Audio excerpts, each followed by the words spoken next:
by KJ GROWLING. Chapter 9. December 8th through December 25th. The road west, the farm, the hunger, Christmas. Days 8 through 25. 17 days, the long middle, where the book lives. From KJ GROWLING's private notebook, this section covers 17 days and the handwriting changes across it. Day 8 is still the careful documentation of someone who has her system and is applying it. By day 14, the letters are slightly larger, the unconscious expansion of writing that happens when the hand is cold or tired. By day 20, the ink pressure has changed. She is pressing harder without knowing it. By day 25, Christmas Day, Steven's birthday, the handwriting is the most controlled it has been in the entire notebook. As though she made a decision about the day, and the decision required deliberateness in everything, including the pen. 17 days. I want to tell you what 17 days feels like when the world has changed. It doesn't feel like 17 days. It feels like a single, very long day with sleep interruptions. The days blur, not because nothing happens, but because everything happens at the same register, the same temperature. The low, sustained intensity of people managing something that requires constant management with no relief and no clear endpoint. And then something happens that isn't at the same register. And you understand that the blur was the context. And the thing that isn't the same register is the story. There were several things like that in these 17 days. I'm going to tell you all of them, starting with the morning we left. Day 8, December 8th, 7:00 a.m. departure. Loading 2 vehicles in the pre-dawn dark of a university car park is not a romantic activity.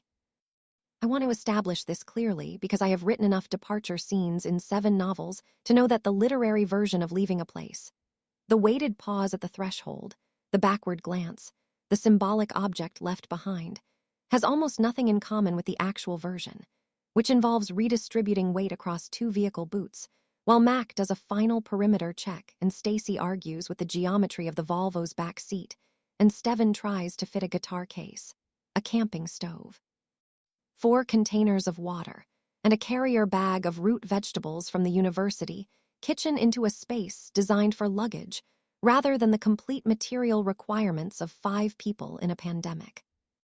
If we angle the guitar, Stacy started. Don't angle the guitar, Steven said. I'm just saying if we. The guitar goes in flat, Steven said. It has always gone in flat. It will continue to go in flat. We could put it on the roof rack. Stacy.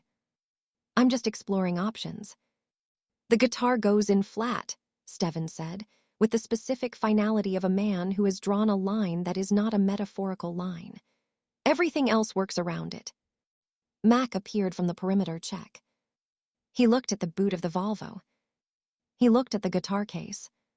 He looked at the camping stove, the water containers, the root vegetables, the bag containing the truffle oil which Steven had packed in the center of his personal bag, surrounded by clothing like a thing of fragile and irreplaceable value, which it was.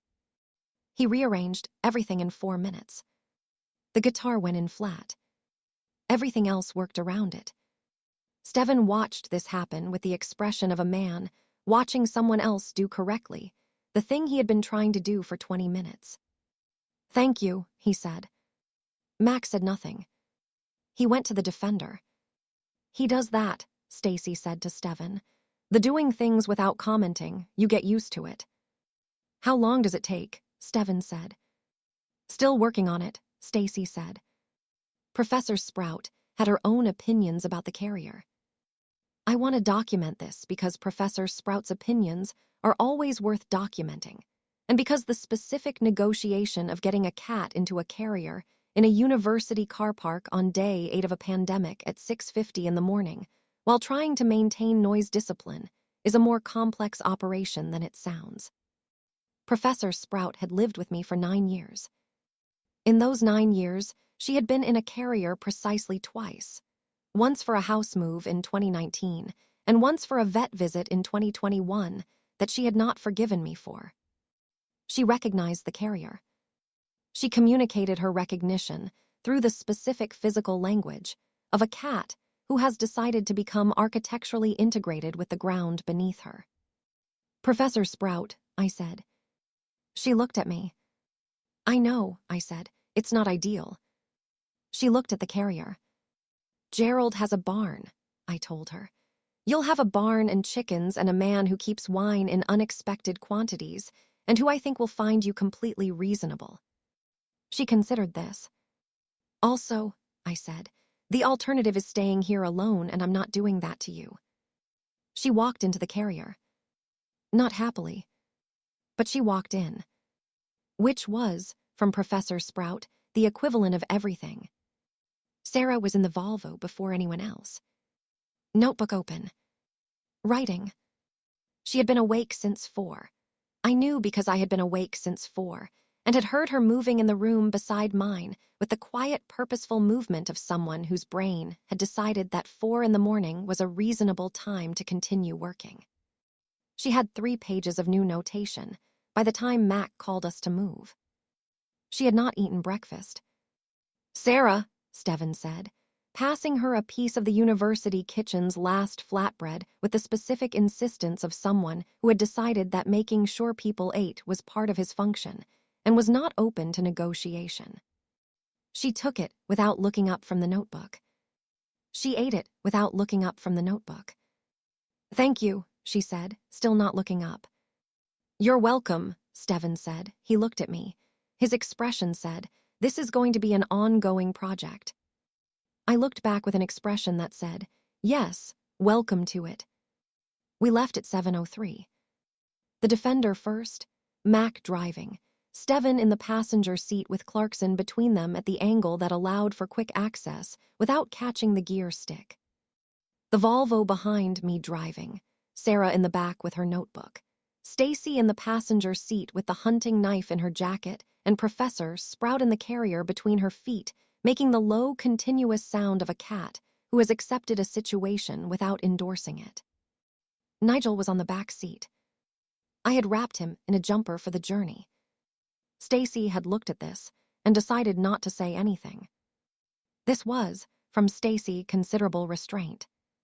The university building disappeared in the rearview mirror. I watched it go the way you watch a place disappear when you don't know if you'll see it again, with the specific combination of relief and grief that comes from leaving somewhere that kept you safe when you needed to be kept safe, and is now simply a building getting smaller in a mirror. "Right," I said. "Right," Stacy agreed. We kept moving. Day 8 the road, what it looked like. I have tried to describe London without people before, and I want to try again here, because Day 8 London was different from Day 7 London, in a way I hadn't anticipated. Day 7 had been empty, the specific emptied quality of a city from which people had been removed. Day 8 was something else. Day 8 was a city that had started to show what happened when the maintenance stopped. It had only been 8 days. I want you to understand that 8 days. Not weeks, not months. 8 days of nobody collecting the bins, nobody repairing the minor infrastructure failures that a city of 9 million people generates constantly. Nobody managing the 1,000 small systems that keep the appearance of order from becoming the reality of disorder. 8 days. And already, a drain blocked at the junction of Camberwell Road and Albany Road. The water from the previous night's rain sitting in a shallow lake across the junction that the Defender moved through with the high clearance of a vehicle designed for this, and the Volvo navigated with the careful pace of a vehicle that was not. A shop front on the Old Kent Road, the glass not broken, not looted, simply cracked, the crack running diagonally from upper left to lower right in the specific pattern of glass that has been under sustained pressure from something and has decided it can no longer maintain its integrity. Nobody had broken it. The world had just leaned on it for 8 days, and it had given. A traffic light at a major junction cycling through its sequence faithfully. Green, amber, red, green, amber, red. For an intersection at which no cars were waiting and no pedestrians were crossing, performing its function with the complete commitment of a system that did not know the context had changed. I watched the traffic light cycle 3 times as we waited at the junction for Mac, to complete his corner assessment. Green, amber, red. Green, amber, red. The most faithful thing on the road. The traffic lights are still working, Stacy said. Generator backup, Sarah said from the back. Most major junctions have 72-hour backup power. We're past that window in most areas. The ones still running are on longer cycle backup or have been manually connected to emergency power. How long will they keep going? Stacy said. Depends on the backup system, Sarah said. Days, maybe a week. And then they'll go to flashing amber, Sarah said. Which is the default fail-safe, proceed with caution. Stacy looked at the traffic light. Green, amber, red. It seems important, Stacy said, that they keep working. They're just lights, Sarah said. I know, Stacy said, but they're the world still doing the thing the world is supposed to do, just because it can, even when nobody's here to need them. A silence. That's not nothing, she said. Sarah looked up from the notebook. She looked at the traffic light. Green, amber, red. She looked at Stacy.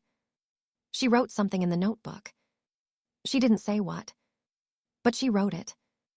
Day 8, the village with the white sheet. 40 minutes west of London, past the point where the city becomes suburb, and the suburb becomes the first tentative gestures toward countryside. The stone walls beginning to appear at the roadside. The sky opening up from the compressed urban version to something with genuine acreage in it. We passed a village. I am not going to name the village. I am going to tell you what we saw. 3 houses on the left side of the main street, through the village, had lights on. Not generator lights, the specific quality of torchlight or candlelight, warm and slightly unsteady, visible through curtains that had been drawn to the minimum necessary for privacy while still allowing the maximum necessary light. From an upstairs window of the middle house, a white sheet. Hung from the window frame, deliberately, not fallen, not accidental, hung with the specific intentionality of a flag. We are here. We are still here. We are not infected. We are alive. Max slowed the defender. He did not stop. He looked at the sheet. He looked at the houses with their lights. He looked at the road ahead. He kept driving. In the Volvo, I matched his speed without being asked. Why don't we stop? Stacy said. I didn't answer immediately. Because we can't take everyone, I said. Because we have a destination and a timeline, and stopping here becomes complicated. And because the best thing we can do for the people in those houses is what Sarah is building and what Portendown has, and getting to it as fast as we safely can. That feels like a justification, Stacy said. It is a justification, I said. It's also true. She looked at the houses, getting smaller in the mirror. They have Farlink, Sarah said from the back. If they have phones, they have the thread, they have the survival guidance. They are not without resources. That's also a justification, Stacy said. Yes, Sarah said, also true. Stacy watched the village disappear. She turned around. She looked at the road ahead. When the prevention is ready, she said. When we actually have it, we come back for them. Yes, I said. That's not a justification, she said. That's a promise. Yes, I said, it is. On the radio, Mac's voice came through the 2-way they'd found in the defender's glove box. There's a family, he said, 2 cars back following us. I looked in the mirror. A car, silver estate, moving at our pace, maintaining distance. How long? I said into the radio. Since the village, Mac said. They saw the sheet, I said. Yes, Mac said. What do we do? A pause. We pull over in half a mile, Mac said. We talk to them. The family was a mother, a father, 2 children, 7 and 10, I estimated, though the 10 days had done something to the way children carried themselves that made age harder to read. They had a dog. A border collie named, the 7-year-old informed us immediately, Captain Biscuit. The father, mid-40s, an engineer, the specific practical competence of someone who understood systems, and had been applying that understanding to the problem of keeping his family alive for 8 days, had seen the defender and made a decision. "We've been in the village since day 2, he said. "We saw your vehicles and we thought someone is moving. Someone has somewhere to go." "We have somewhere to go," Mac said. "Can we?" Mac looked at the family. The mother holding the younger child's hand with the specific grip of someone who has been holding it for 8 days and has not let go. The older child standing beside the father with the careful stillness of a child who has learned, in 8 days, to be very quiet. The dog sitting beside the child with the alert attention of a border collie who has understood that the rules of the world have changed and has decided to take this seriously. Mac looked at the Volvo. At me. I looked at the family. I looked at the 2 cars. I thought about what we had and what they needed and the mathematics of it. "You follow us," Mac said. "You maintain our pace. You stop when we stop. You stay in your vehicle unless I say otherwise. You don't make noise. You have fuel." "Full tank," the father said. "I filled it on day 1. "Smart," Mac said. "Are you military?" the father said. "Former," Mac said. The father looked at him for a moment. "Thank you," he said. Mac went back to the defender. He got in. He drove. We drove. The silver estate followed. 3 vehicles west. The dog's face visible in the back window. Alert, interested, entirely unbothered by the apocalypse in the specific way of border collies who have decided that wherever the humans are going is where the border collie should be. At KJ GROWLING 9:47 a.m. day 8. We are moving. 3 vehicles now. A family joined us from a village. 2 children. A border collie named Captain Biscuit. I want to tell you something about Captain Biscuit. Captain Biscuit is sitting in the back window of a silver estate car, watching the English countryside move past with the specific attentive dignity of a dog who has decided that today is a good day, and that the humans are going the right direction, and that his job is to watch the road, and he is doing his job. I have been writing for 30 years. I have never written a character as certain of their purpose as Captain Biscuit. We are all trying to be Captain Biscuit right now. Certain of the direction. Watching the road. Doing the job. Stay alive. KJ. Egg 312 M speech, balloon 201 M. At Steven Vox Hotgear, replying to at KJ GROWLING 9:51 a.m. I can see Captain Biscuit from the defender. Captain Biscuit is a very serious dog. Captain Biscuit has assessed the situation and found it acceptable. This is reassuring. If Captain Biscuit is fine, we are all fine. Egg 8.9 M speech balloon 4.4 M. The family's name was Howarth. David and Claire, Molly 7 and Jake 10. And Captain Biscuit. We didn't know their names, yet on day 8. We would learn them. By day 12, they would be part of the group in the way that people become part of a group when they have shared enough of the specific texture of the days. The meals, the watches, the silences, the moments of dark humor that arrive unexpectedly and save everyone simultaneously. But on day 8, they were simply the silver estate car in our rear view mirror, maintaining our pace, stopping when we stopped, doing exactly what Mac had asked. It was enough. For day 8, it was enough. Day 9, the hunger gets loud. I need to tell you about the hunger properly. Not the note behind the sternum. I documented that in its early form and I stand by that documentation. The low, persistent note, the difficulty concentrating, the sharpness of temper arriving without announcement. That was the early form. By day 9, the hunger had become something louder.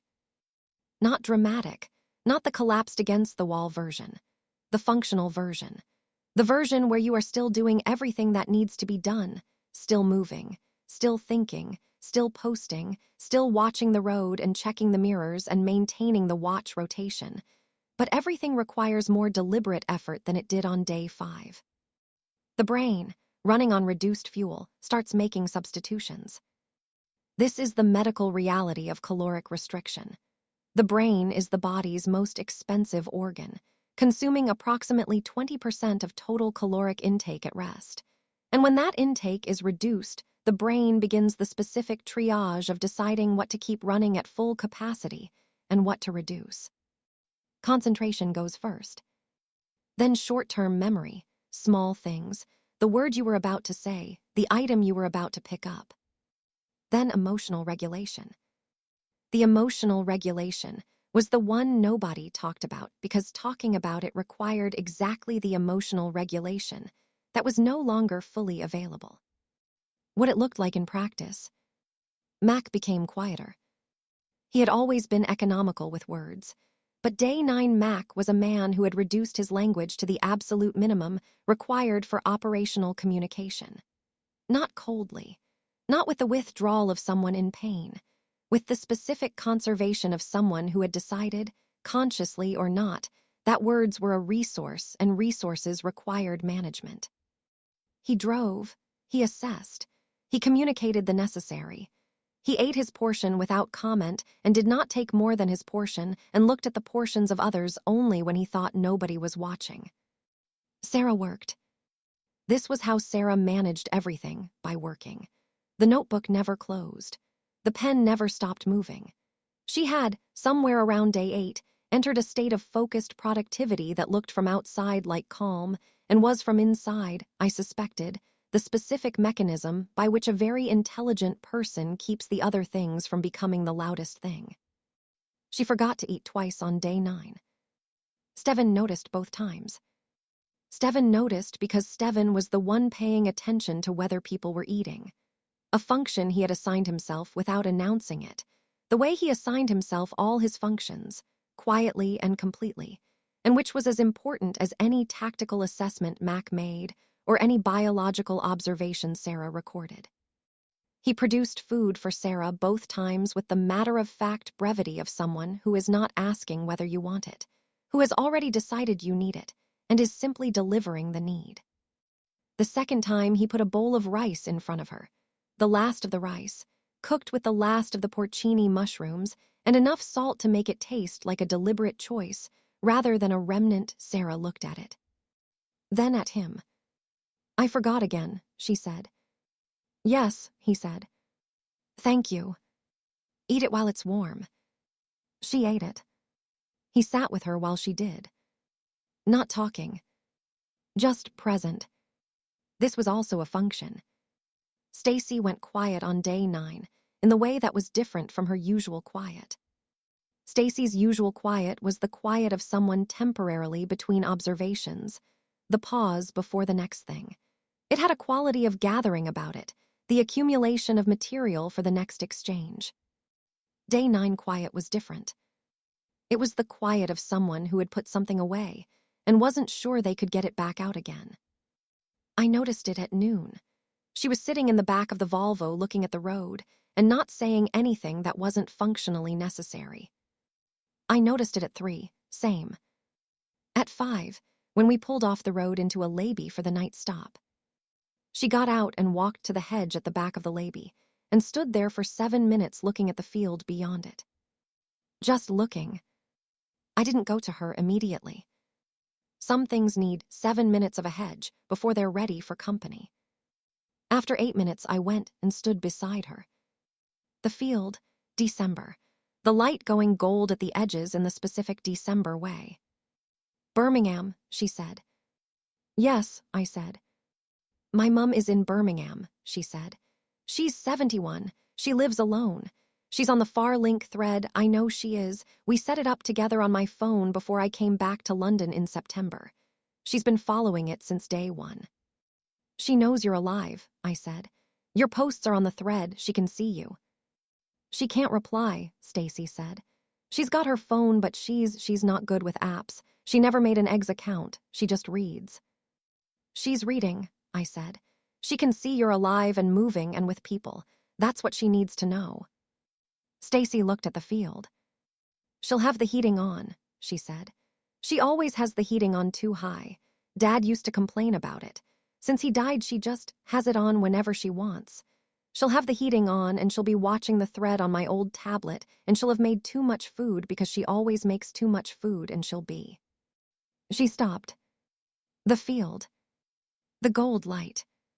She's all right, I said. 71 is not old enough to be fragile. She has the guidance.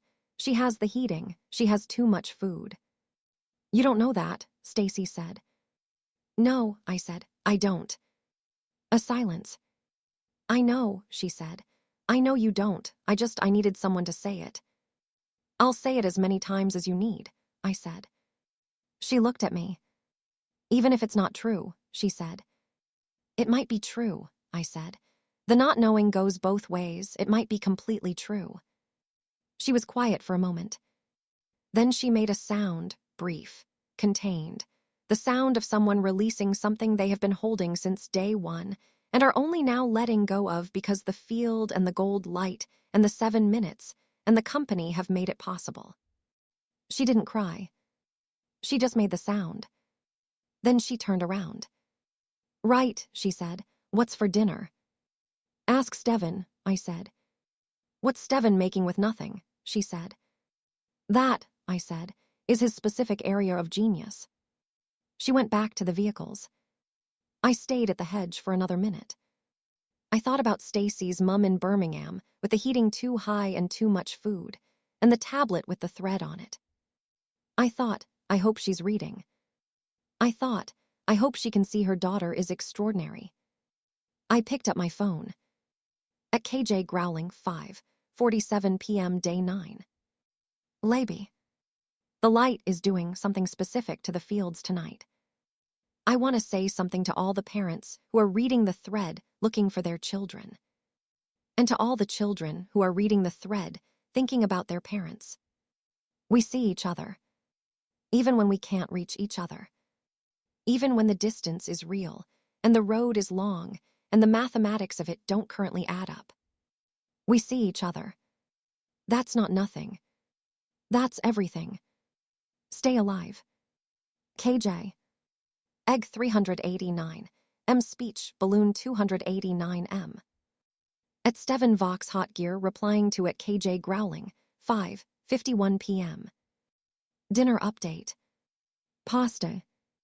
With, and I want to be honest about this, very little. But the very little includes the last of the dried chili, and something Gerald is going to have that will change everything. We don't know what it is yet. We find out tomorrow. Gerald. Tomorrow. I've been waiting for this since day one. Egg 6.7 M speech balloon 3.4 M. He hadn't been waiting since day one. He'd been waiting since long before day one. He'd been waiting since he was a teenager on a couch in Cape Town on a Sunday afternoon, watching 3 Englishmen drive ridiculous cars across ridiculous landscapes and thinking, that, I want that. That life. That joy. Tomorrow. If you would like to know more about history on a specific person, time or place, or even just fictional creativity like adventure, horror, zombie survival, take a moment and drop us a comment down below for your request, or send us a mail and the team here at Wolfcroft Stories will be glad to mention your preferred name as to the inspiration to the video to the story. If you enjoyed this story and want to know, learn or listen to more like these, why not give us a like and subscribe for more. Wishing you a safe and grand week ahead from the team at Wolfcroft Stories.